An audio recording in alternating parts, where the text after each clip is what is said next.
जय हिंद दोस्तों मेरा आज का वीडियो है कि डीजल मैकेनिक से आईटीआई अगर किया है तो क्या एएलपी का फॉर्म भर सकता है। क्योंकि बहुत सारे लोगों का सवाल है कि जो डीजल मैकेनिक से आईटीआई किए हैं तो वो एएलपी बन सकते हैं क्या, इस पर एक वीडियो बनाई जाए। तो क्योंकि वो जो डीजल मैकेनिक का जो कोर्स है वो सिर्फ और सिर्फ 1 साल का कोर्स है, इसलिए लोगों के मन में संशय और आशंका रहता है कि क्या ये जो ट्रेड है ये एलिजिबल है कि नहीं।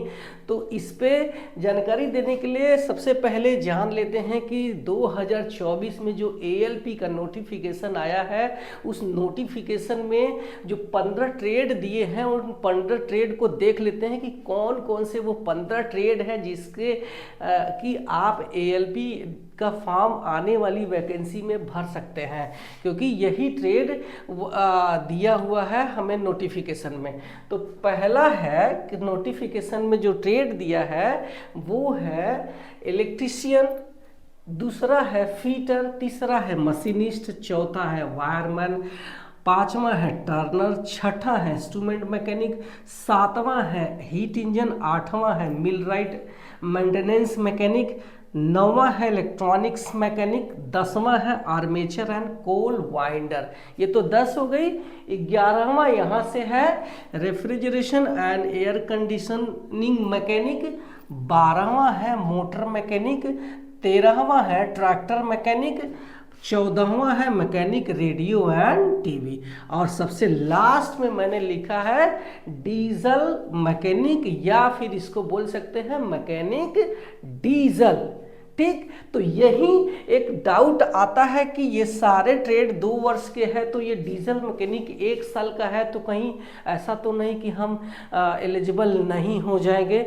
लेकिन आपकी जानकारी के लिए बता दूं कि जो नोटिफिकेशन आई है उसमें कहीं भी नहीं लिखा है कि ये 2 वर्ष के कोर्स होने चाहिए। उसमें सिर्फ और सिर्फ ट्रेड के नाम दे दिए हैं कि इन्हीं ट्रेड में से आप किसी एक में भी अगर आईटीआई किए हैं तो आप एएलपी का फॉर्म भर सकते हैं। तो 2024 में जो नोटिफिकेशन जनवरी में आई है उसमें ये 15 ट्रेड के मेंशन हुए हैं, और अगर आपने इनमें आईटीआई नहीं किया है तो आप डिप्लोमा या फिर डिग्री किए होने चाहिए, और वो डिप्लोमा या डिग्री कौन से ब्रांच में होना चाहिए वो देख लो।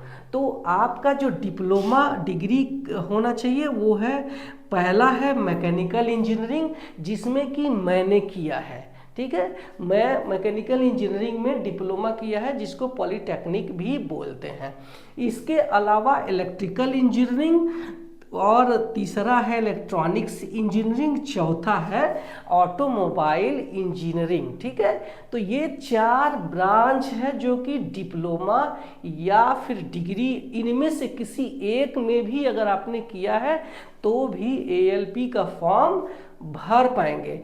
तो ये 2024 में जो नोटिफिकेशन आई है उसमें एलिजिबिलिटी क्राइटेरिया है, उसी पे मैंने इसको लिख दिया है। इसके अलावा अगर आपने भारतीय रेलवे से किसी शेड में एक्ट अप्रेंटिसशिप किया हुआ है इसी 15 ट्रेड में, ठीक है, इसी 15 ट्रेड में से किसी एक में अगर किया है तो भी आप एलिजिबल होते हैं।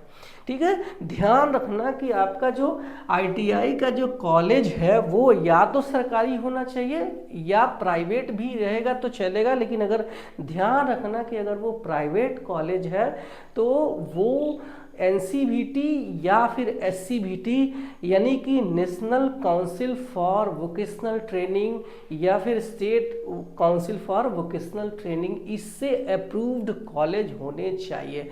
वरना किसी रेलवे में तो क्या, गवर्नमेंट जो संस्था है वो आपको नौकरी नहीं देगी, आप सिर्फ कंपनी में ही काम करेंगे। तो ये हमारा एक वीडियो था कि जो कि ये बताने के लिए था कि डीजल मैकेनिक से आप आईटीआई करे हैं तो भी एएलपी का फॉर्म भर सकते हैं। कुछ लोग ये पूछते हैं कि मैं आईटीआई करने के लिए सर कौन कौन से क्या क्वालिफिकेशन होनी चाहिए, तो उस पर थोड़ा सा मैं बता देता हूँ कि जब आप आईटीआई करने जा रहे हो इन 15 ट्रेड में, तो आपके पास मिनिमम जो क्वालिफिकेशन है वो 10वीं होनी चाहिए। 10वीं में आपके कहीं अपना मार्क्स पे भी होता है, कहीं इंट्रेंस पे होता है, ऑल ओवर इंडिया का अलग हिसाब किताब है। और जब आपका मार्क्स पर होगा तो मार्क्स के बेसिस पर जैसे जैसे आपकी हाई मार्क रहेगी उसी हिसाब से आप अपने ट्रेड चुन पाएंगे। लेकिन अगर आप जिन्हें कोई मार्क बेसिस पर नहीं है, इंट्रेंस एग्ज़ाम है आईटीआई में, तो उसके लिए आपको अगर आपने इंट्रेंस एग्ज़ाम में अच्छा स्कोर किया हुआ है, तो अगर आपने 10वीं में अच्छा स्कोर नहीं किया है तो भी आप इसमें सिलेक्शन ले पाएंगे। किसी भी अपने मनपसंद का सिर्फ इंट्रेंस एग्ज़ाम में अच्छा स्कोर करना चाहिए।